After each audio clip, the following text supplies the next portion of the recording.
देखिए आपका भाई, आपका भाग 3 जो आपका ये है, वहाँ से जो समस्या बनती है यहाँ से हम शुरू करते हैं। तब आपका शुरुआती दौर की समस्याएं बताएंगे। देखिए पहला तो आपका धारा 101 से ही समस्यात्मक क्वेश्चन बन जाता है। और जो धारा 101 से समस्यात्मक क्वेश्चन बनता है वह पहला ही समस्या बनती है। देखिए आपका क्या है, दृष्टांत। क न्यायालय से चाहता है कि वह ख को उस अपराध के लिए दंडित करने का निर्णय दे जिसके बारे में क कहता है कि वह ख ने किया। अब ये समस्या दे देगा, इसके बाद आपका लिखेगा कि इसमें सबूत का भार किस पर होगा, यानी कि किसको ये साबित करना पड़ेगा कि आपका ख ने अपराध किया। तो आपका जवाब कैसे रहेगा? देखिए इसी मॉडल से सभी समस्याएं लिखनी है। अगर कोई समस्या धारा पर आधारित है तो वह धारा लिखिए, और अगर वह समस्या केस पर आधारित है तो पहले वह केस लिख दीजिए।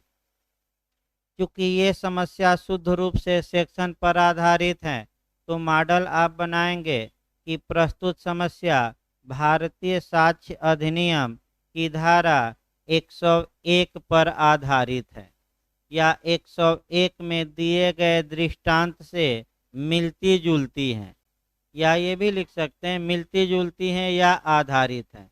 फिर आपका जो बेयर एक्ट की भाषा है वह लिखना पड़ेगा। अब देखिए 101 में जो बातें बताई गई हैं, अगर हूबहू नहीं लिख पाते हैं तो आप अपनी भाषा में लिखिए। देखिए क्या कहा गया है, धारा 101 में सबूत के प्रारंभिक भार के बारे में बताते हुए यह कहा गया है कि जो कोई न्यायालय से यह चाहता है कि वह ऐसे किसी विधिक अधिकार या दायित्व के बारे में निर्णय दे जो उन तथ्यों के अस्तित्व पर निर्भर हैं जिन्हें वह प्रख्यात करता है, यानी कि मांग करता है, स्वीकार करता है, उसे साबित करना होगा कि उन तथ्यों का अस्तित्व है। ये आप बेयर एक्ट लिख देंगे इतना। फिर समस्या में आएंगे। प्रस्तुत समस्या में ए यह चाहता है कि न्यायालय बी को आपका चोरी के अपराध के लिए दंडित करे। अतः धारा 101 के अनुसार चूंकि ए यह चाहता है कि न्यायालय बी को चोरी के अपराध के लिए दंडित करे तो इस बात को साबित करने का भार ए पर ही होगा, क्योंकि ए न्यायालय से उन तथ्यों के आधार पर निर्णय चाहता है जिन तथ्यों का अस्तित्व वह साबित करना चाहता है। तो ए को ही ये बात प्रूफ करनी होगी कि बी ने अपराध किया है। यानी कि फिर एक बार मॉडल देखिए। सबसे पहले आपका सेक्शन पकड़ना है, फिर सेक्शन की बातें लिखनी है, फिर जो समस्या है वह सेक्शन पर आप अटैच करेंगे।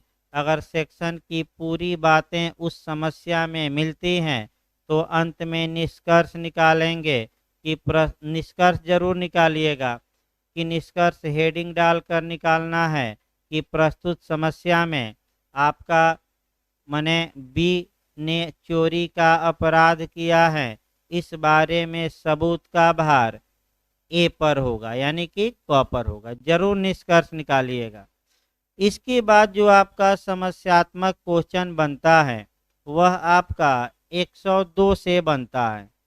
यानी कि धारा 102 से भी समस्यात्मक क्वेश्चन कंपटीशन में बने हैं। धारा 102 में दो दृष्टांत दिए गए हैं। ज़्यादातर जो दृष्टांत पूछा जाता है, पहला दृष्टांत जरूर याद करके जाइएगा। देखिए आपका पहला दृष्टांत हम बता रहे हैं। ख पर उस भूमि के लिए क वाद लाता है जो ख के कब्जे में है।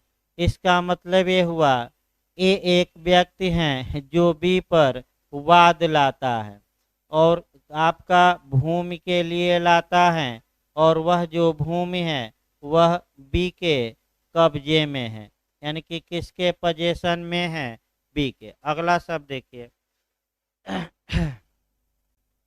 और जिसके बारे में क प्राख्यान करता है। क प्राख्यान करता है माने यहाँ क का मतलब हमने क्या बताया, ए यह डिमांड करता है या यह मांग करता है जिसके बारे में क यह प्राख्यान करता है कि वह ख के पिता ग की विल द्वारा क के लिए दी गई थी। यानी कि यह जो भूमि है वह बी के पिता सी द्वारा ए को आपका वसीयत में दी गई थी। यानी कि कौन कहता है कि वसीयत में दी गई थी, ए। यानी कि ए यह कहता है कि हजूर जो बी के कब्जे में भूमि है उस भूमि को बी के पिता ने हमें वसीयत के माध्यम से दिया था।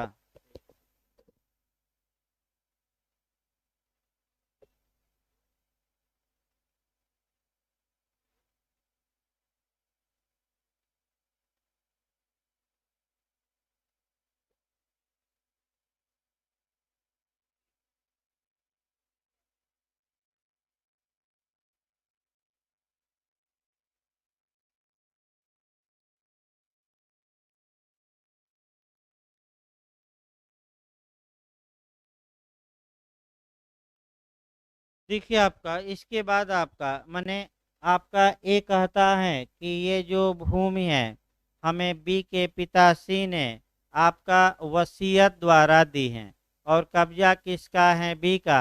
अतः बी से इस भूमि का कब्जा मुझे दिलवाया जाए क्योंकि इस भूमि का स्वामी मैं हूँ। अगला शब्द देखिए, यदि किसी भी ओर से कोई साक्ष्य नहीं दिया जाए तो ख इसका हकदार होगा कि वह अपना कब्जा बनाए रखे। अतः सबूत का भार क पर होगा। तो निचली लाइन नहीं लिखेगा, फिर एक बार याद रखिए जो निचली लाइन है वह नहीं लिखेगा, बस ये लिखेगा कि प्रस्तुत समस्या में सबूत का भार किस पर होगा। तो आपको देखिए थोड़ा बहुत तो भाई समस्यात्मक क्वेश्चन पकड़ना ही पड़ेगा।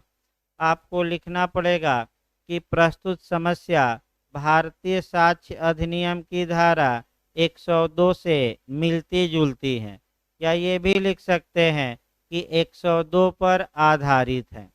एक धारा 102 में सबूत का भार किस पर होगा इस बात का उल्लेख करते हुए यह कहा गया है कि यानी कि धारा हर हाल में आपको लिखना ही होगा। अब एक दो पॉइंट और समझिए, अगर कोई धारा बड़ी है और जो समस्या है उसके अपवाद में जाकर पूछ रहा है या परंतु से रिलेटेड है तो पूरी धारा लिखना आवश्यक नहीं है। आप या तो अपवाद लिख दीजिए या परंतु तो पर्याप्त होगा। जैसे आईपीसी की धारा 300 में समस्या पूछी जाती है तो ऐसे किसी प्रोविजो से अपवाद से, तो ऐसी दशा में धारा 300 को पूरा नहीं लिखना है।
देखिए आपका इसको मैंने कैसे सॉल्व करना है, तो आपका जवाब ये रहेगा कि प्रस्तुत समस्या भारतीय साक्ष्य अधिनियम की धारा 102 पर आधारित है या मिलती जुलती हैं, दोनों लिख सकते हैं, कोई दिक्कत नहीं है। भारतीय साक्ष्य अधिनियम की धारा 102 में आपका सबूत का भार किस पर होगा, इस बात को बताते हुए यह कहा गया है कि किसी वाद या कार्यवाही में सबूत का भार उस व्यक्ति पर होता है जो असफल हो जाएगा यदि दोनों में से किसी भी ओर से कोई भी साक्ष्य न दिया जाए। अब ये बेयर एक्ट लिखने के बाद समस्या में माने जो समस्या है इस बेयर एक्ट पर सेट किया जाता है। प्रस्तुत समस्या में ए न्यायालय से यह मांग कर रहा है कि बी के पास जो कब्जा है वह कब्जा हमें दिलवाया जाए, अतः ऐसी दशा में सबूत का ऐसी दशा में यदि दोनों तरफ से कोई साक्ष्य न आता है तो भी अपना कब्जा बनाए रखने का हकदार होगा, अतः असफल कौन हो जाएगा, ए। अतः सबूत का भार किस पर होगा, ए पर। यानी कि बी अपना कब्जा तो पहले से है ही, वह अपना कब्जा बनाए रखने का हकदार होगा, अतः ऐसी दशा में सबूत का भार अब कौन असफल हो जाएगा, ए। तो सबूत का भार किस पर होगा, ए पर। इस इतना ही लिखने के बाद आप निष्कर्ष निकाल देंगे कि प्रस्तुत समस्या में सबूत का भार क पर यानी कि ए पर होगा। बस एक लाइन निष्कर्ष निकालिएगा, ज़्यादा नहीं। एक और मॉडल इस समय चल रहा है कि जो गोरखपुर के आपका प्रोफेसर हैं वह एक नए मॉडल से माने लड़कों को सॉल्व करा रहे हैं क्वेश्चन समस्यात्मक, और वह ये कर रहे हैं कि पहले समस्या का निष्कर्ष ही निकाल दे रहे हैं तब व्याख्या कर रहे हैं। जैसे निष्कर्ष ये निकाल रहे हैं कि प्रस्तुत समस्या में सबूत का भार ए पर होगा।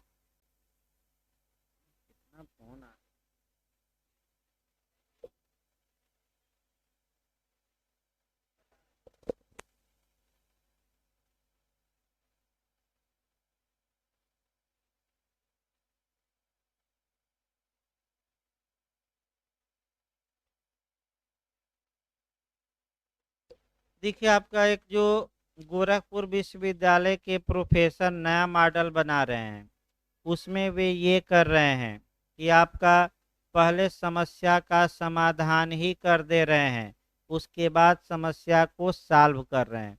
यानी कि पहले निष्कर्ष निकाल दे रहे हैं कि प्रस्तुत समस्या में सबूत का भार ए पर होगा, उसके बाद समस्या को जो मैं सॉल्व कर रहा हूँ उस तरह से वे लोग सॉल्व कर रहे हैं। तो 102 की समस्या भी सॉल्व हो गई। यानी कि समस्या में देखिए आपका माने आपका फायदा भी है नुकसान भी। दो बातें याद रखिए, अगर आपको समस्या सटीक आती हैं तो समस्यात्मक प्रश्न करिए, अगर संदेह है तो उसको न करिए, क्योंकि भाई 0-10 में आपका अगर समस्या गलत निकली तो 0 नंबर मिल जाएगा, और अगर समस्या सही निकली तो 8-9 नंबर तक मिल सकता है। यानी कि अगर समस्या सही निकली तो मैं बता दूं आपका मैथ जैसे नंबर मिलता है, और अगर गलत निकली तो भाई एक भी नंबर नहीं मिलेगा। अतः जब भी समस्यात्मक प्रश्न करिए, जब समस्या आ रही हो तभी उसको टच करिए, न आ रही हो तो आपका जो पंचौरा लिखना है बड़े बड़े क्वेश्चन उसको लिखते रहिए।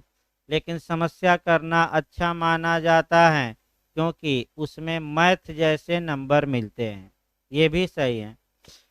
इसके बाद 103 धारा से समस्या आती है, इधर से लगातार समस्यात्मक प्रश्न बनेंगे। धारा 103 से आपका दो कम से कम समस्यात्मक प्रश्न आप जानेंगे। एक जो पूछा जाता है प्ली ऑफ एलिबाई का, अन्यत्र होने के अभिभाग का। और दूसरा आपका पूछा जाता है एडमिशन या कन्फेशन का। अब आइए हम एक समस्या उठाते हैं। पहला दोनों दृष्टांत यहाँ पढ़ना है, यानी कि धारा 103 का दोनों एलस्टेशन पढ़ना है।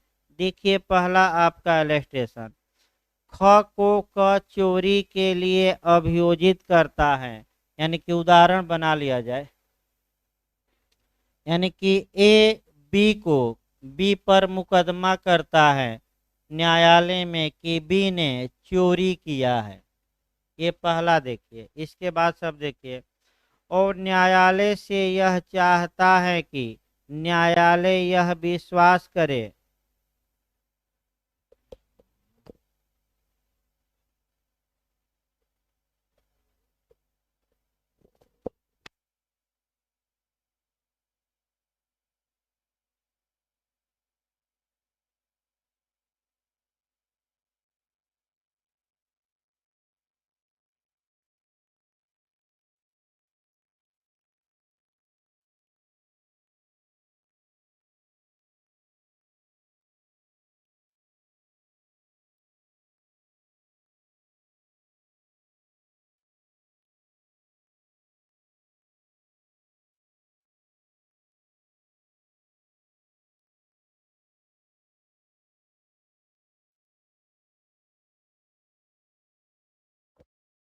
देखिए आपका। इसके बाद देखिए, और न्यायालय से यह चाहता है कि न्यायालय यह विश्वास करे कि ख ने चोरी की स्वीकृति ग से की है, यानी कि ये चाहता है कि न्यायालय ये विश्वास करे कि बी ने सी से चोरी को एक्सेप्ट किया है, स्वीकृति की है, क्योंकि बी अपने द्वारा किए गए अपराध को स्वीकार कर रहा है। तो ये जो एडमिशन है मैं बताया भी था, किसमें कन्वर्ट हो जाएगा, कन्फेशन में, यानी कि संस्कृति में।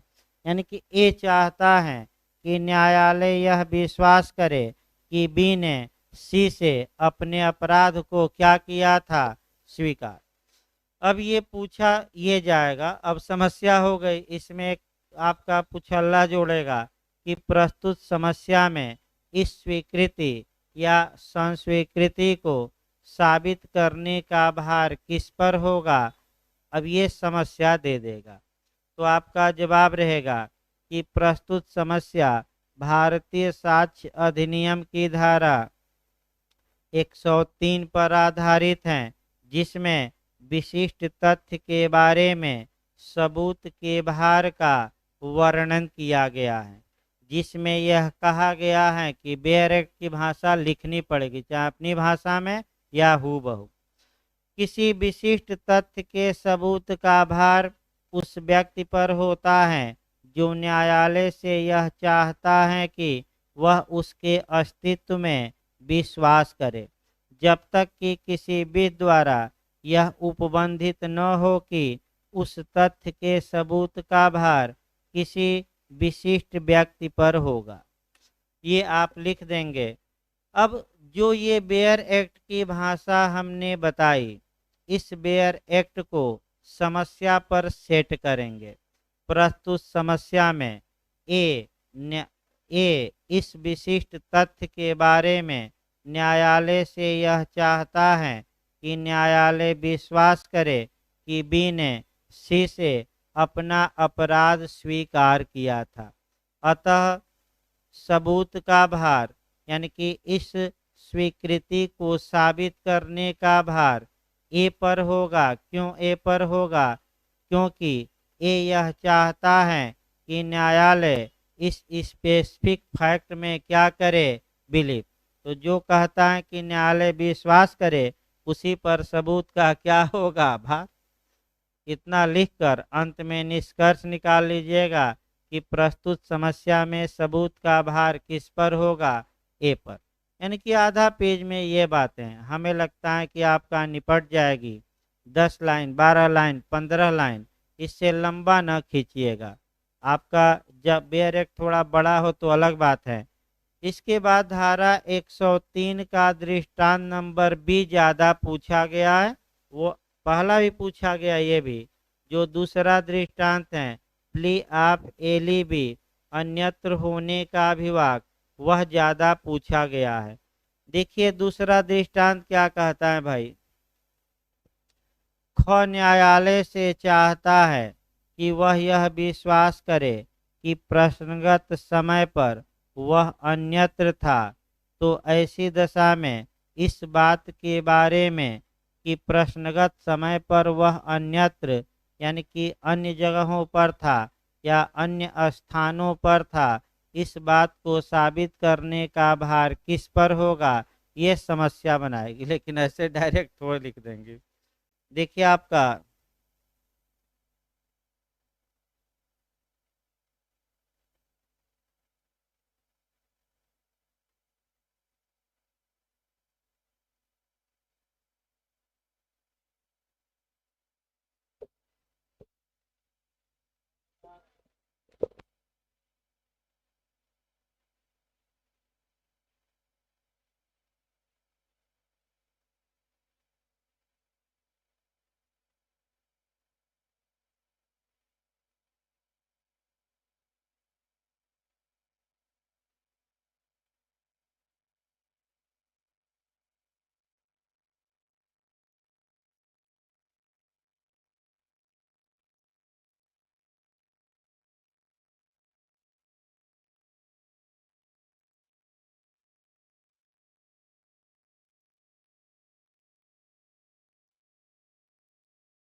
समस्यात्मक प्रश्न बनाने में समस्या ही समस्या बार बार डिस्टर्ब हो रहा है।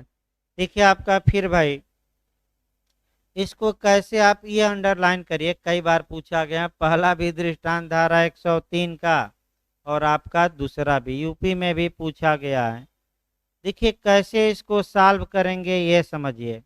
प्रस्तुत समस्या भारतीय साक्ष्य अधिनियम की धारा 103 पर आधारित है, जिसमें यह कहा गया है कि मने किसी विशिष्ट तथ्य के बारे में सबूत का भार उस व्यक्ति पर होगा जो न्यायालय से यह चाहता है कि न्यायालय उस विशिष्ट तथ्य में विश्वास करे। ये लिख देंगे बेरक। फिर आपका लिखेंगे पैराग्राफ चेंज करके कि प्रस्तुत समस्या में बी यह चाहता है कि न्यायालय यह विश्वास करे कि प्रश्नगत समय पर वह घटना स्थल पर उपस्थित न होकर अन्यत्र यानी कि दूसरे स्थान पर उपस्थित था। यह एक विशिष्ट तथ्य है और कौन चाहता है कि न्यायालय विश्वास करे, बी। तो जो चाहता है कि न्यायालय इस विशिष्ट तथ्य में विश्वास करे तो सबूत का भार इस बारे में किस पर होगा, बी पर। इसके बाद आपका निष्कर्ष निकाल देंगे कि प्रस्तुत समस्या में अन्यत्र होने को साबित करने का भार बी पर होगा। बस इतना ही लिखना रहता है। इसके बाद धारा 104 से समस्या पूछी जाती है। इधर 106 तक समस्यात्मक प्रश्न लगातार आते हैं। 104 की समस्या देखिए। 104 में दोनों समस्या महत्वपूर्ण है, दोनों तैयार करके जाइए। देखिए पहली समस्या क्या है, ख द्वारा किए गए मृत्युकालिक कथन को क साबित करना चाहता है। इतना लिख कर देगा, माने पूरा वाक्य नहीं देगा। देखिए ख द्वारा यानी कि बी द्वारा यानी कि बी द्वारा किए गए डीडी को कौन साबित करना चाहता है, ए। अब इसमें आपका ये दे देगा कि बी की मृत्यु हो गई है, इस बारे में सबूत का भार या बर्डन ऑफ प्रूफ किस पर होगा। यानी कि जिस व्यक्ति का कथन है वह मर गया है इस बारे में सबूत का भार किस पर होगा? आपका तो मैं बताया भी था डीडी मृत्युकालिक कथन कि मृत्युकालिक कथन किसी व्यक्ति का कथन तभी माना जाएगा जब उसकी कथन करने के बाद मृत्यु हो गई हो। अगर वह जिंदा बच जाता है तो वह मृत्युकालिक कथन नहीं माना जाए। तो आप देखिए क्या कैसे इसको डील करेंगे।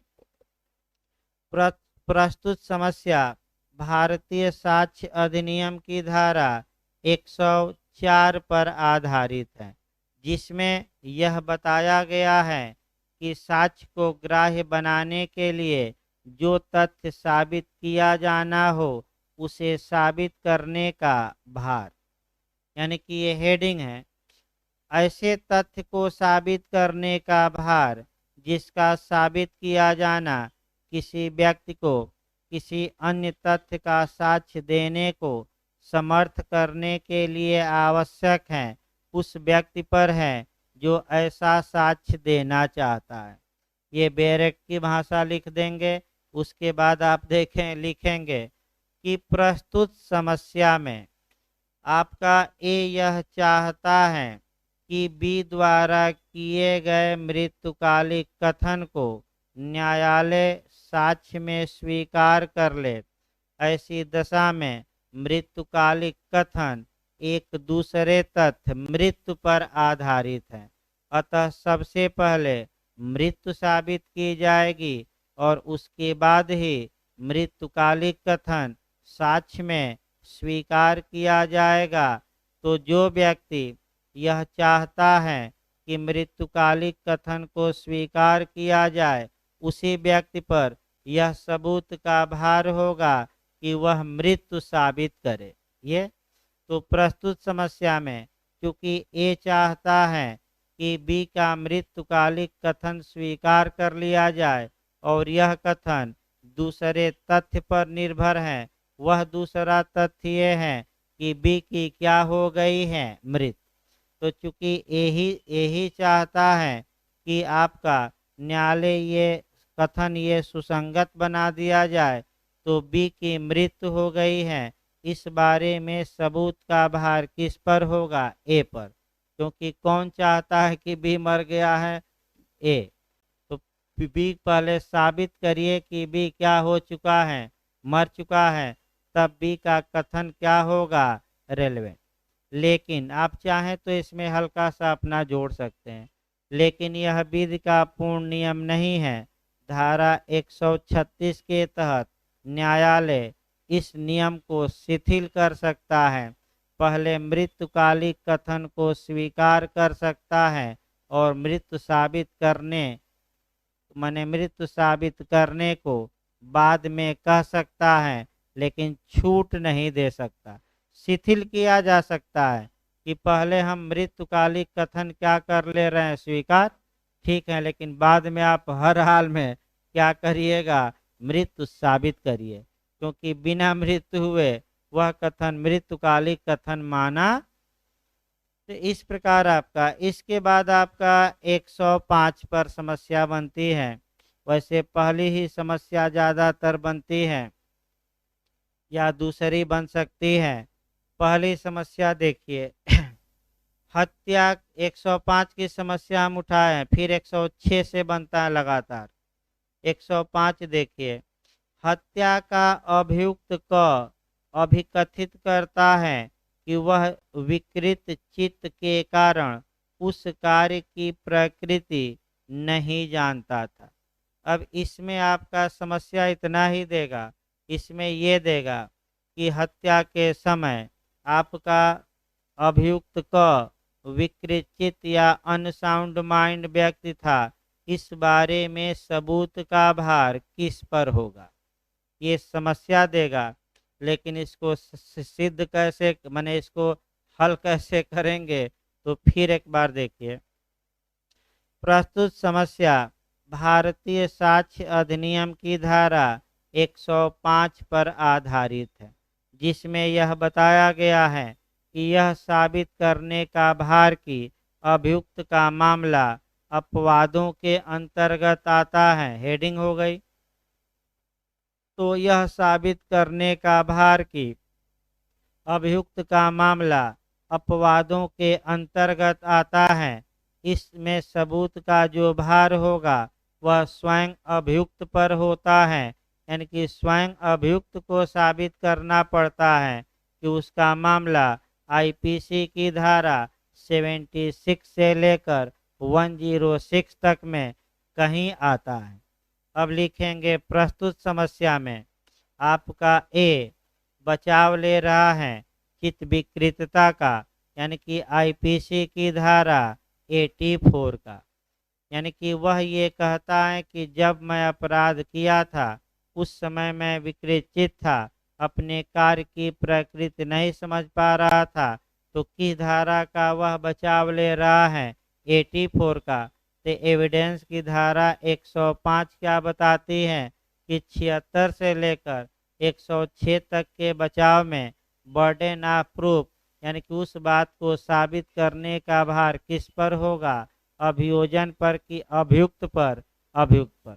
इसके बाद निष्कर्ष निकाल देंगे कि प्रस्तुत समस्या में इस बात को साबित करने का भार कि अपराध करते समय क चित्त विकृत था, क पर ही होगा। और आपका इसके बाद आ जाइए, इसके बाद 106 से दृष्टांत पूछा जाता है। 106 से जो एलस्टेशन पूछा जाता है वह दूसरा उदाहरण लगातार पूछा जा रहा है, यानी कि जो सेकंड उदाहरण है वो रेल का टिकट लगभग सभी लोग जानते हैं, लेकिन उसको कैसे लिखा जाएगा बस वही बात हमें बतानी है। देखिए दूसरा दृष्टांत, ख पर रेल से बिना टिकट यात्रा करने का आरोप है, यानी कि इसका मतलब ये हुआ कि बी पर यह आरोप है कि यह बिना टिकट यात्रा करते हुए क्या किया गया है? पकड़ा गया है। अब अगला नियम, इसमें बेरक की भाषा देखिए, यह साबित करने का भार कि बी के पास टिकट था किस पर होगा? भाई ये नहीं कि बी पर होगा, ये दे देगा तब तो आप समस्या वही सॉल्व ही कर दिया। बस ये पूछेगा कि बी टिकट लिया था, इस बारे में सबूत का भार किस पर होगा? अभियोजन पर होगा कि अभियुक्त यानी कि बी पर होगा? तो अब इसको सॉल्व करेंगे। भाई ठीक है, एक लाइन में आप बता दिए, लेकिन कैसे मॉडल बनाएंगे वो देखिए। प्रस्तुत समस्या भारतीय साक्ष्य अधिनियम की धारा 106 पर आधारित है, जिसमें आपका विशिष्टतः ज्ञात तथ्य को साबित करने का भार दिया गया है। अर्थात जब कोई तथ्य विशेषतः किसी व्यक्ति के नॉलेज में है तब उस तथ्य को साबित करने का भार उस पर है, यानी कि इस विशेषतः ज्ञात तथ्य। प्रस्तुत समस्या में बी पर यह इल्जाम है कि वह बिना टिकट यात्रा करते हुए पकड़ा गया था। यह एक धारा 106 के तहत विशेषतः ज्ञात तथ्य है, अतः सबूत का भार ख पर ही होगा, यानी कि बी पर ही होगा कि वह साबित करे कि वह टिकट लिया था।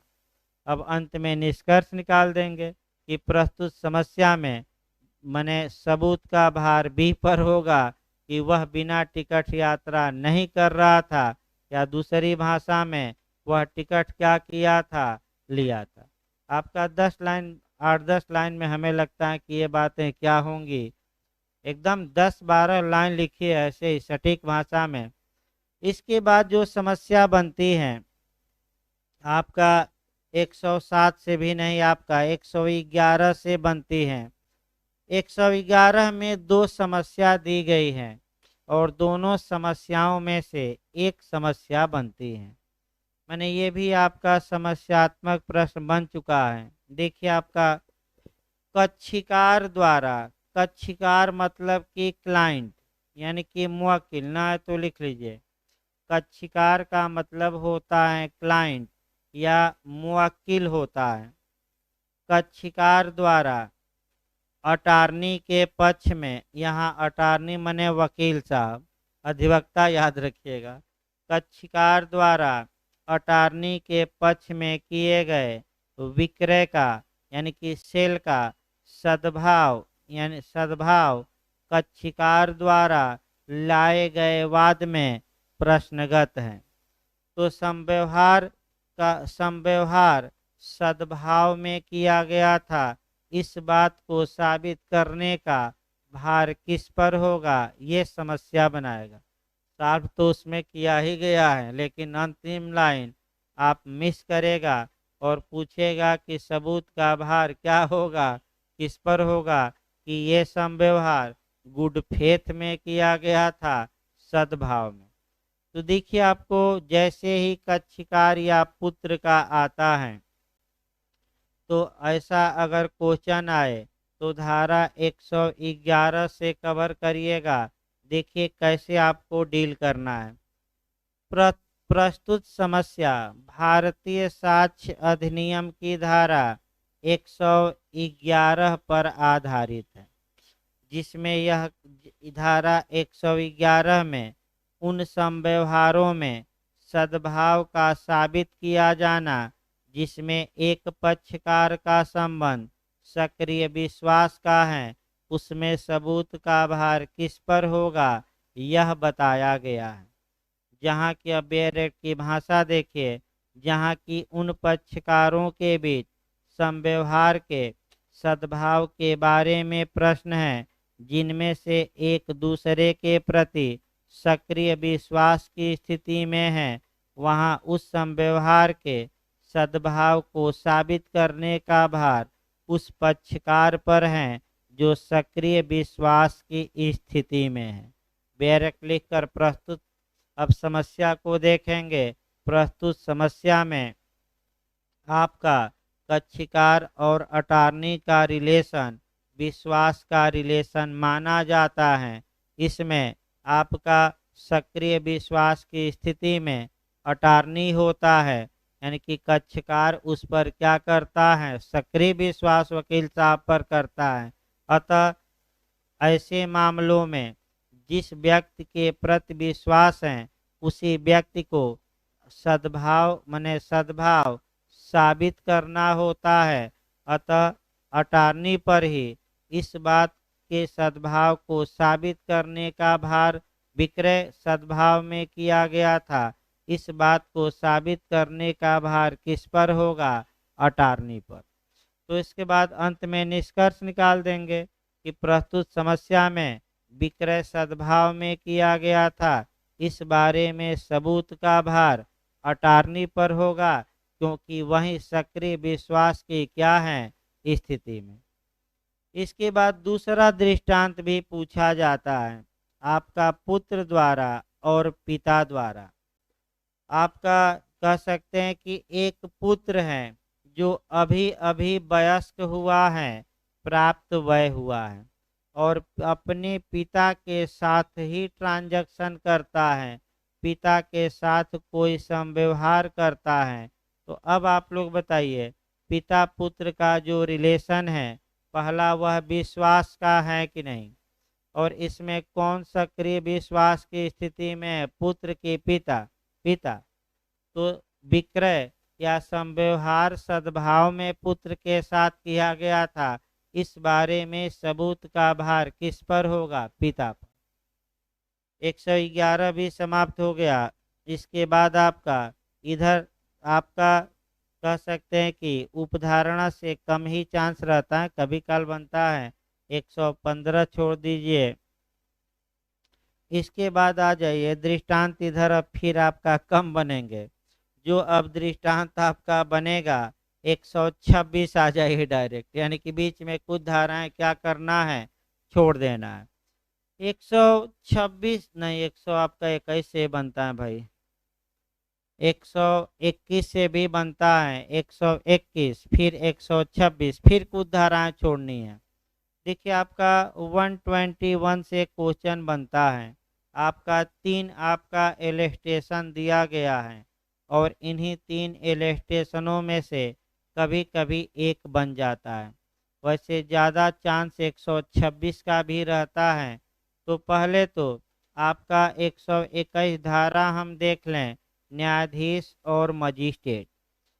देखिए, न्यायाधीश और मजिस्ट्रेटों को प्रिविलेज दिया गया है, विशेषाधिकार दिया गया है कि अगर वे न्यायिक कार्यवाही के दौरान अगर उन्हें कुछ ज्ञात हो गया, माने न्यायाधीश के नाते, या वे अपने आचरण के बारे में साक्ष्य देने के लिए विवश नहीं किए जाएंगे।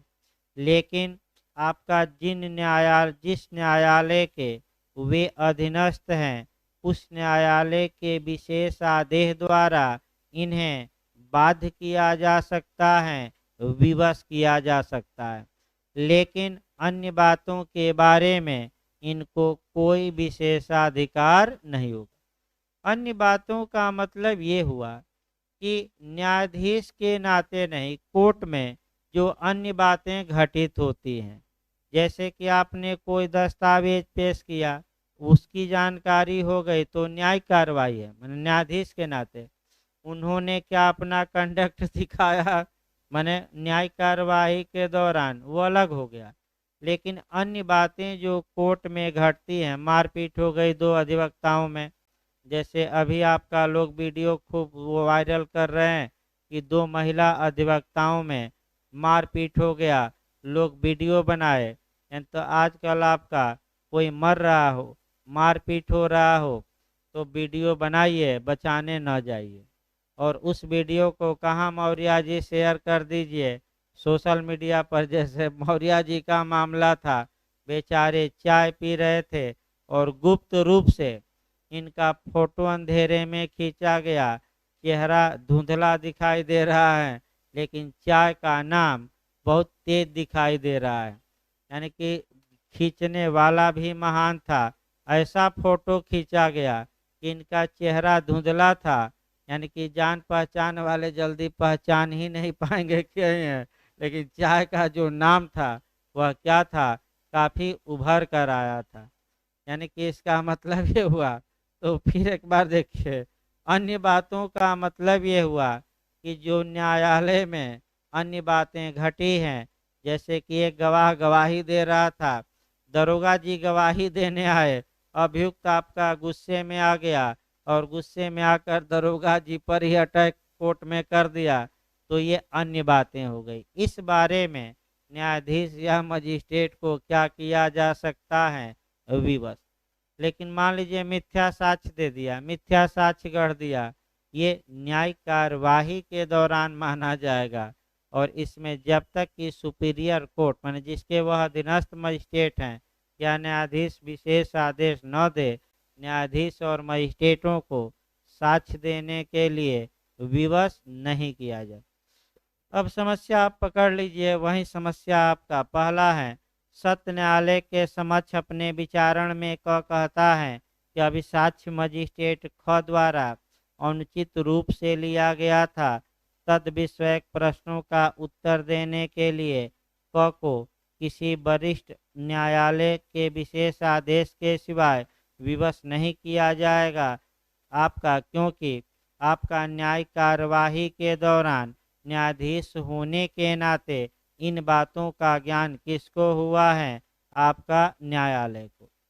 दूसरा भी इसी में आ जाएगा, लेकिन तीसरा आपका अन्य बातें हैं, तीसरा ही ज़्यादा पूछा जाता है। देखिए, क सत्य न्यायालय के समक्ष इसलिए अभियुक्त हैं कि उसने सत्य न्यायाधीश ख के समक्ष विचारित होते समय किसी पुलिस अफसर की हत्या करने का प्रयास किया। ख की यह परीक्षा की जा सकेगी, माने मजिस्ट्रेट की या न्यायाधीश की, कि आपके सामने कौन सी घटना घटित हुई, आकर गवाह के रूप में क्या करिए, बताइए।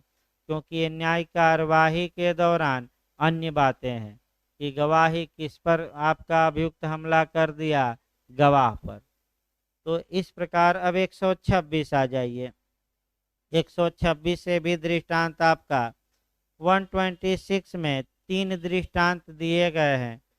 पहले कॉन्सेप्ट 126 का बनाइए, क्योंकि जो दृष्टांत यहाँ बनते हैं वह अपवाद से ही बनते हैं। अगर कोई कक्षिका, अगर कोई व्यक्ति अपने अधिवक्ता से या अटॉर्नी बैरिस्टर इत्यादि से आपका नियोजन के लिए या नियोजन के प्रयोजनार्थ या नियोजन के अनुक्रम में या नियोजन के दौरान, यानी कि अधिवक्ता रखने गया तब भले न रखा हो, अधिवक्ता से सलाह लेने गया तब अधिवक्ता रख लिया तब, यानी कि अधिवक्ता भले न रखा हो, फीस ज़्यादा मांग लिए हैं, उससे मतलब नहीं है। अगर कोई क्लाइंट अपने वकील को कुछ संसूचनाएं दिया है या वकील ने क्लाइंट को जो जानकारियां दी हैं या जो दस्तावेज से वकील साहब परिचित हो गए हैं, सामान्यतः उन उन बातों के बारे में साक्ष्य देने के लिए न तो अधिवक्ता को विवश किया जाएगा, न क्लाइंट को, और न ही अधिवक्ता को अनुज्ञा दी जाएगी, न ही क्लाइंट को। लेकिन यह विधि का पूर्ण नियम नहीं है। इसके कुछ अपवाद हैं और इसके आपका दो अपवाद हैं।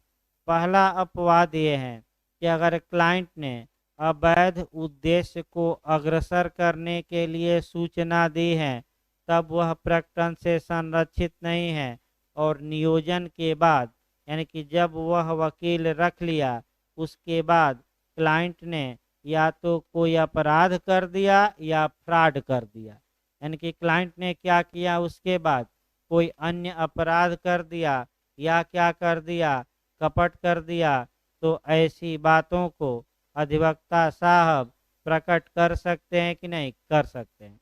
अब 3-4 उदाहरण पहले बनाइए, यहाँ से अच्छा क्वेश्चन बनता है, यूपी में बना है, अच्छे से तैयार किया। अभी हम तीनों दृष्टांत बताएंगे।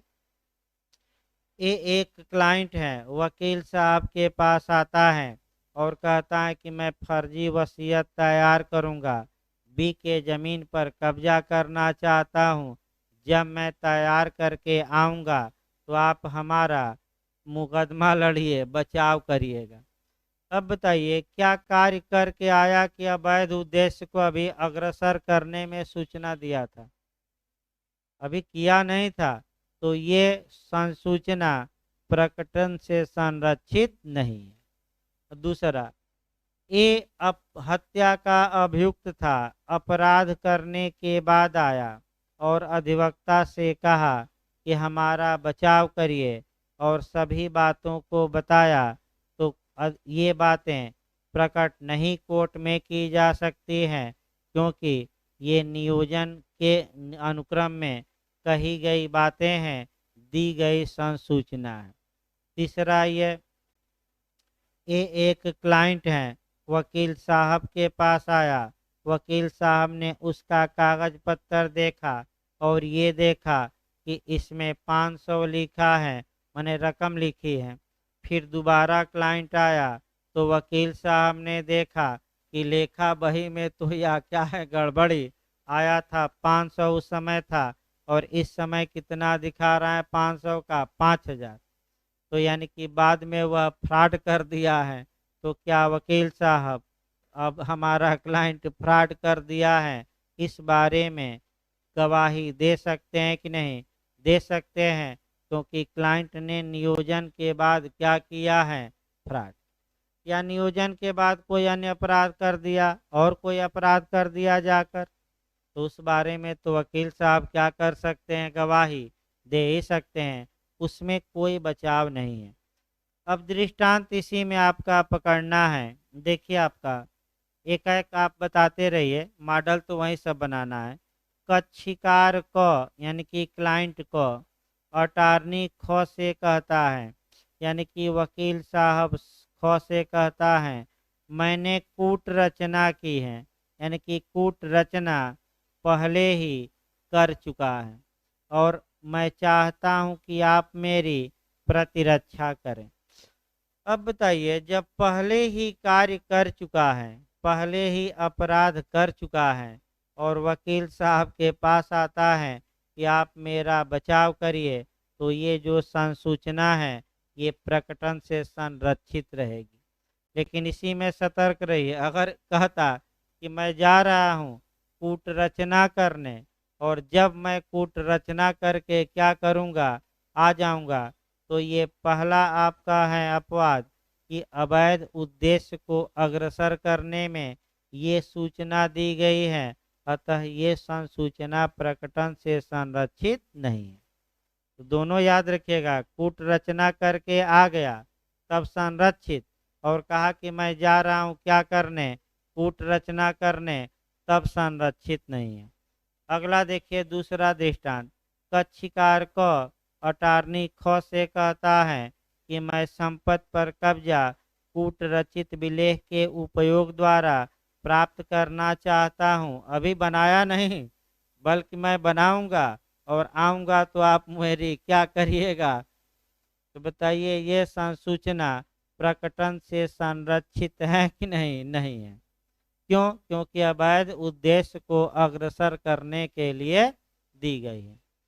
तीसरा देखिए, तीसरा आपका बताया गया गबन का आरोप है, 500 का कितना बढ़ा दिया, तो देख लीजिएगा, वो तो बता ही दिया गया, बाद में फ्रॉड कर दिया, वकील साहब को भी धोखा दे दिया। इसके बाद आपका जो क्वेश्चन बनता है, इधर से आपका देखा जाए, इधर से आपका 136 से हल्का सा बन सकता है, नहीं तो इधर जो आपका क्वेश्चन देखिए 149 देखिए क्वेश्चन भाई, 149 निकाल लीजिए तो इधर पहले समाप्त हो। 149, युक्त युक्त आधारों के बिना प्रश्न न पूछा जाएगा। इसमें जो आपका क्वेश्चन बनता है कि निखित में से कौन सा माने दृष्टांत दे देगा, और सी दृष्टांत ज्यादा पूछा जाता है, सी पर अंडरलाइन करिए। देखिए कैसे समस्या बनाएगा और इस समस्या को आपका कैसे सॉल्व करना है। समस्या आपका ये बनाएगा कि किसी साक्षी से जिसके बारे में कुछ भी पता नहीं है, अटकल पच्चू माने आपका बिना किसी आधार के पूछा जाता है कि क्या वह डकैत है। अब इसके बाद दे देगा क्या यह प्रश्न युक्त युक्त आधार पर पूछा गया है कि नहीं, यही आपका समस्या बनाएगा। तो 5-10 लाइन में इसको ऐड कर देना। देखिए आपका प्रस्तुत समस्या भारतीय साक्ष्य अधिनियम की धारा 149 पर आधारित है, जिसमें यह कहा गया है कि किसी साक्षी से युक्त युक्त आधारों के बिना कोई प्रश्न नहीं पूछा जाएगा। प्रस्तुत समस्या में आपका किसी साक्षी से अटकल पच्चू यानी कि बिना किसी आधार के यह पूछा जाता है कि क्या वह डकैत है। यह युक्त युक्त आधार के बिना पूछा गया प्रश्न माना जाएगा, क्योंकि इसका कोई आधार नहीं है। अब निष्कर्ष निकाल दीजिए कि प्रस्तुत समस्या में साक्षी से किया गया प्रश्न युक्त युक्त आधारों के बिना प्रश्न पूछा गया माना जाएगा। इसके बाद आपका लिखने के लिए किधर क्वेश्चन आता है, और वह आपका क्वेश्चन आता है 150 से क्वेश्चन यूपी में आ चुका है। अगर किसी गवाह से कोई अधिवक्ता युक्त युक्त आधारों के बिना प्रश्न पूछता है तो न्यायालय क्या कर सकता है। ये समस्यात्मक क्वेश्चन बना है। तो आपका जवाब रहेगा कि भारतीय साक्ष्य अधिनियम की धारा 149 में यह बताया गया है कि किसी साक्षी से युक्त युक्त आधारों पर ही क्वेश्चन पूछा जाएगा, बिना उचित आधार के उससे कोई प्रश्न नहीं पूछा जाएगा। इस अधिनियम की धारा 150 में यह बताया गया है कि युक्त युक्त आधारों के बिना प्रश्न पूछने की अवस्था में न्यायालय की क्या प्रक्रिया होगी, अर्थात न्यायालय क्या कर सकता है। तो ऐसी दशा में न्यायालय ऐसे माने ऐसी बात ऐसे अधिवक्ता की शिकायत माने ऐसे अधिवक्ता के विरुद्ध आपका कह सकते हैं कि उस उच्च न्यायालय को लिखकर भेज सकता है जिसके अधीनस्थ वह है। पहला वो हाई कोर्ट को भेज देगा लिखकर। दूसरा आप लिखिएगा कि उस संस्था को भेज सकता है लिखकर जिस संस्था के अधीन ऐसा अधिवक्ता इत्यादि अपने प्रोफेशन यानी कि वृत्ति में है। तो बताइए किसके हम अंडर में हैं? Bar council. भाई बार काउंसिल आप इंडिया को भेज दीजिए या बार काउंसिल आप उत्तर प्रदेश को ही भेजा जाता है, उत्तर प्रदेश में। बिहार में है तो बार काउंसिल आप बिहार को भेज दीजिए। तो कहाँ कहाँ लिख कर भेज देगा कि अधिवक्ता ऐसा ऐसा प्रश्न पूछ लिए थे बिना किसी उचित आधार के हाई कोर्ट को। और दूसरा किसको? आपका बार काउंसिल। आप माने बार काउंसिल को लिखिएगा। पहले तो ये लिखिएगा जिसके वृत्त के क्या है वह, ये लिखना पड़ेगा। उसके बाद भले लिख लीजिए अर्थात करके कि बार काउंसिल को। अब राज्य न लिखिएगा। अगर पटना स्पेशल किसी राज्य का दिया रहे तब राज्य लिखिए, नहीं तो राज्य किसी राज्य का नाम क्या करिए न लीजिए। मैं फिर बता दूं। इसके बाद जो आपका देखिए अगली जो समस्या पूछी जाती है, इधर आपका कह सकते हैं कि 100 इधर स्मृति, इधर आपका एक और समस्या बनती है, रुकिए। अब 155 से समस्या बन से 153 से समस्या बनती है। भाई देखिए आपका छूट गया। हाँ 153 से और 155 तो देख सकते हैं, 156 बताते हैं, दो धाराएं बताते हैं। 153 से समस्या बनती है। देखिए जो धारा 153 में आपका 4 दृष्टांत दिए गए हैं। भाई मैं आपको बता रहा हूँ कि चारों भाई पढ़ कर जाइए। आपका चारों में वैसे जो शुरुआती दौर में 2 दृष्टांत हैं वहीं अब तक के इतिहास में बने हैं ज़्यादातर। आपका पहले तो 153 आपको बताना पड़ेगा। 153 देखिए क्या कहती है। सत्यवादिता परखने के प्रश्नों के उत्तरों का खंडन करने के लिए साक्ष्य का अपवर्जन।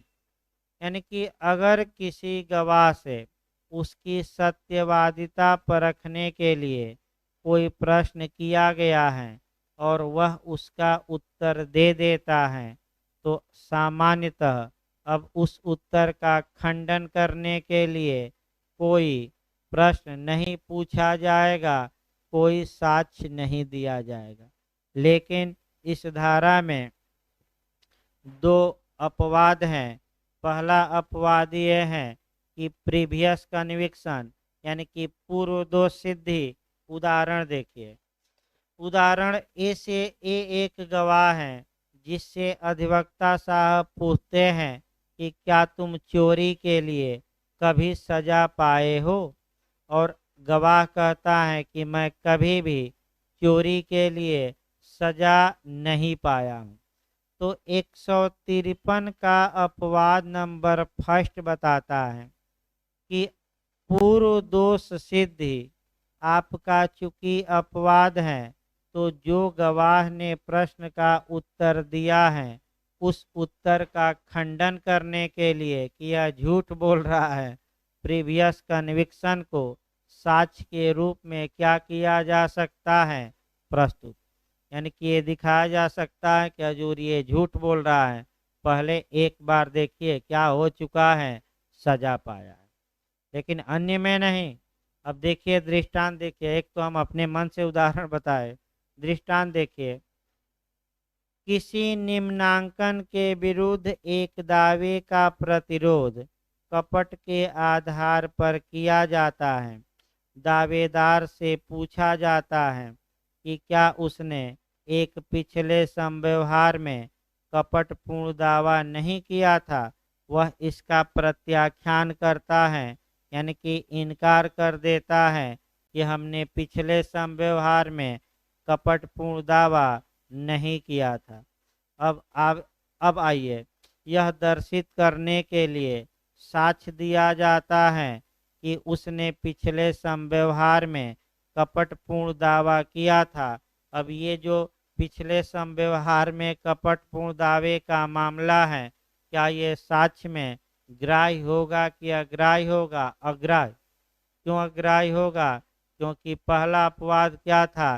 प्रीवियस कन्विक्शन, और इसमें प्रीवियस कन्विक्शन नहीं है बल्कि दावे के बारे में है। तो ये सामान्य नियम पर चला गया कि अगर किसी व्यक्ति किसी गवाह से कोई प्रश्न पूछा गया, वह उसका उत्तर दे दिया, तो उसका खंडन करने के लिए अब सामान्यतः कोई प्रश्न पूछा जाएगा कि नहीं? नहीं। और चूंकि दो अपवाद हैं, ये दृष्टांत अगर अपवाद में आ जाता तो उसका पूर्ववर्ती कपटपूर्ण दावा माने सुसंगत होता, लेकिन किसी अपवाद में सेट नहीं होता। अतः पूर्ववर्ती में भले वह कपटपूर्ण दावा किया हो, वह साक्ष्य में ग्राह्य होगा कि नहीं? नहीं होगा। दूसरा देखिए, दूसरा ज्यादा पूछा जाता है, अंडरलाइन कर लीजिएगा। दूसरा आपका, किसी साक्षी से पूछा जाता है कि क्या वह किसी ओहदे से, ओहदे माने पद से, ओहदा मतलब पद, पद से बेईमानी के लिए पदच्युत किया गया था। अब आप लोग बताइए, अगर ये एक सिविल जज है और उसे एक बार माने बेईमानी के कारण उसको बर्खास्त कर दिया हाई कोर्ट ने, अब वह किसी मामले में गवाह के रूप में आया है और गवाही में वकील साहब ने पूछ लिया कि बताओ, क्या तुम किसी पद से बेईमानी के कारण कभी तुम बर्खास्त किए गए थे? और वह मजिस्ट्रेट कहता है कि झूठ बोल देता है कि मैं नहीं किया गया था। तो क्या इस उत्तर का खंडन करने के लिए साक्ष्य कोई दिया जा सकता है कि नहीं? नहीं। क्यों? क्योंकि ओहदे से बर्खास्त करना न्यायालय ने दोष सिद्ध नहीं किया था, ये तो ओहदे से बेईमानी के कारण क्या हुआ था? बर्खास्त। तो कब साक्ष्य दिया जा सकता है? जब न्यायालय उस मजिस्ट्रेट को बेईमानी के लिए क्या किया रहता है? एक बार दंडित। भाई देखिए, उल्टा दिमाग यहाँ चलाना है। मैं फिर बता दूं, यहाँ जो आपका क्वेश्चन चलता है वह थोड़ा उल्टा दिमाग चलाना है, वास्तव में कठिन आता है। अब मौर्य जी का उदाहरण क्यों छोड़ दिया जाए? भले ना आए, लेकिन बताना तो एक लाइन क्या करेगा? पड़ेगा। अब देखिए, आपका मौर्य जी मान लीजिए सह अपराधी थे, 5 लोग थे, 2 लोग कोचिंग से निकले, 2 लोग रास्ते में मिले, और एक ऐसा बदमाश था जो चाय की दुकान पर बैठकर इंतजार कर रहा था कि कोई आए तो उसका चूना लगा दिया जाए। तो अब क्या मौर्य जी संव्यवहार का पूरा वर्णन कर सकते हैं कि नहीं? कहाँ योजना बनी, किस रास्ते से गए, रास्ते में कौन कौन मिला, और कहाँ अपराध कारित किया गया, उसके बाद भागे किस रास्ते से लोग, कहाँ कहाँ आपका कुल्हड़ छुपाए भागते हुए तो बताइए, कर सकते हैं कि नहीं? कर सकते हैं। अब देखिए, 156 का क्या दृष्टांत। अब बार बार भाई कह रहे हैं मौर्य जी, तो ये भी बताकर इधर का खत्म किया जाए। देखिए आपका, को एक सह अपराधी किसी लूट का जिसमें उसने भाग लिया था वृत्तांत देता है, जैसे चाय का वृत्तांत देते हैं। वह लूट से असंक्त असंसक्त, यानी कि लूट से असंसक्त माने न जुड़ी हुई, संसक्त नहीं भाई, लूट से असंसक्त मतलब कि जो जुड़ी हुई बातें नहीं है, विभिन्न घटनाओं का वर्णन करता है जो उस स्थान को और जहाँ की वह लूट की गई थी जाते हुए और वहाँ से आते हुए मार्ग में घटित हुई। तो वहीं तो बताया जा रहा है कि चाय पीने जा रहे थे तो कौन कौन घटनाएं घटित हुई, कौन क्या कहा। चाय पीकर जब घर आ रहे थे लूट कर, तो कौन क्या कहा, कहाँ कहाँ रुके, कहाँ कहाँ होटल में खाना खाए, कहाँ पानी पिए। क्या ये कोई सह अपराधी अपने परिसाक्ष्य में, भले ये घटना से माने घटना की बातें नहीं हैं, लेकिन घटना से असंसक्त माने फालतू बातें हैं, लेकिन घटना को स्पष्ट करने के कारण इन बातों को भी क्या बना लिया गया है? सुसंगत। यानी कि पूरी प्लानिंग का, कहाँ से योजना बनी, कहाँ कहाँ गए, किस रास्ते से गए, लूटे कैसे, लूट कर भागे कैसे, कहाँ कहाँ सामान छुपाए, कौन कहाँ छुपा था, ये सह अपराधी सभी बातों का विस्तृत वर्णन कर सकता है कि नहीं, कर सकता है। इस प्रकार इधर की जो आपकी समस्यात्मक प्रश्न थे वे समाप्त हो गए। अब आइए जो समस्यात्मक प्रश्न आपका बनते हैं, शुरुआती दौर से कुछ बनते हैं। पहला जो समस्यात्मक प्रश्न उठाइएगा शुरुआती दौर से, वह धारा 6 से उठाइएगा। देखिए धारा 6 में आपका क्वेश्चन बनता है, या तो आपका पहला, माने चारों दृष्टांत महत्वपूर्ण है, वैसे मेंस में आपका पहला भी क्वेश्चन बन चुका है और दूसरा भी दृष्टांत बन चुका है। अच्छे से धारा 6 को कवर करेंगे। देखिए एक दृष्टांत मैं बता रहा हूँ, उसी पर सब आपका मथना है। को एक सशस्त्र विप्लव में भाग लेकर, जिसमें संपत्ति लूट की नष्ट की जाती है, फौजों पर आक्रमण किया जाता है और जेलें तोड़कर खोली जाती हैं, भारत सरकार के विरुद्ध युद्ध करने का अभियुक्त है। अब आपका क्या ये जो तथ्य हैं आपका सुसंगत होंगे कि नहीं, आपका ये पूछा जाएगा। तो आपका जवाब रहेगा कि प्रस्तुत समस्या भारतीय साक्ष्य अधिनियम की धारा 6 पर आधारित है, जिसमें एक ही समव्यवहार के भाग होने वाले तथ्यों की सुसंगति के बारे में प्रावधान किया गया है, जिसमें यह कहा गया है कि जो तथ्य विवादक न होते हुए भी किसी विवादक तथ्य से उस प्रकार संसक्त हैं कि वह एक ही समव्यवहार के भाग हैं, वे तथ्य सुसंगत हैं, चाहे वे उसी समय उसी स्थान पर या विभिन्न समयों पर और विभिन्न स्थानों पर घटित हुए हों। प्रस्तुत समस्या में आपका ए, आपका कह सकते हैं कि जिस योजना के अनुसरण में जेल तोड़ी जाती है, फौजों पर आक्रमण किया जाता है, सरकार की संपत्ति नष्ट की जाती है, भले ए प्रत्येक आपका स्थान पर उपस्थित नहीं था, लेकिन ये सभी बातें एक ही समव्यवहार का क्या थी, भाग। भले ही विभिन्न स्थानों पर ये घटनाएं विभिन्न समयों पर क्या हुई हैं, घटित हुई हैं, इससे कोई मतलब नहीं है। भारत में उसी समय उसी स्थान पर भी हो सकती है घटना और विभिन्न समयों पर और विभिन्न स्थानों पर।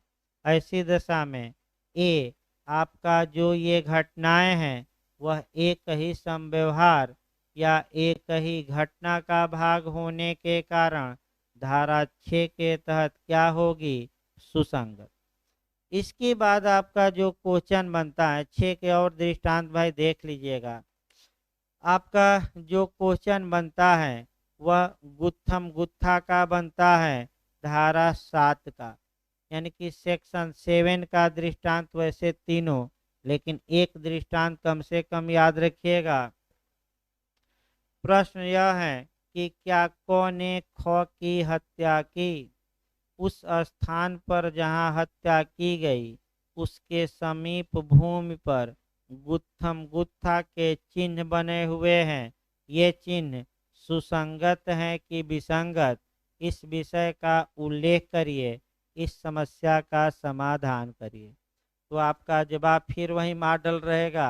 प्रस्तुत समस्या भारतीय साक्ष्य अधिनियम की धारा 7 पर आधारित है, जिसमें उन तथ्यों को सुसंगत बनाया गया है जो विवादक तथ्यों के प्रसंग यानी कि अवसर, हेतुक मतलब कारण और परिणाम मतलब इफेक्ट या प्रभाव को बताते हैं। तो फिर आप लिखेंगे वे तथ्य सुसंगत हैं जो सुसंगत तथ्यों के या विवादक तथ्यों के अव्यवहित, अव्यवहित माने पास में, निकटवर्ती हों या अन्यथा प्रसंग हेतु या परिणाम परिणाम है, या जो उस वस्तु स्थिति को, हालात को, माने उस हालात को, कंडीशन को कह सकते हैं, उस हालात को गठित करते हैं जिसके अंतर्गत वे घटित हुए, या जिसने उनके घटने या संव्यवहार का अवसर प्रदान किया।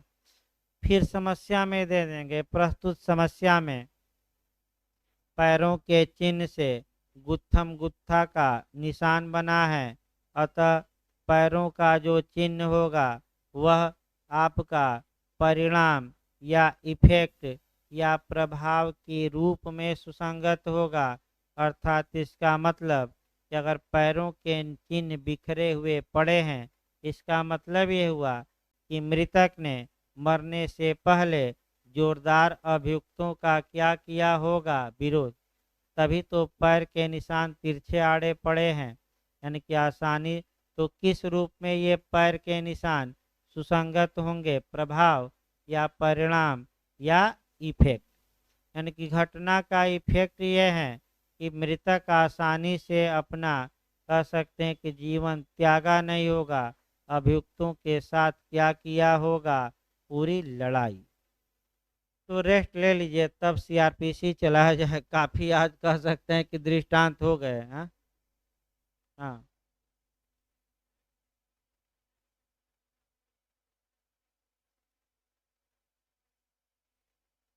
तो प्रश्न तो लिखा ही गया है। नहीं तो दृष्टांत भी लिख सकते हैं, नंबर लिखना आवश्यक नहीं है। अगर देखिए, नंबर याद करना मुश्किल रहता है दृष्टांत का। अगर आपको याद हो तो धारा 7 का दृष्टांत भी।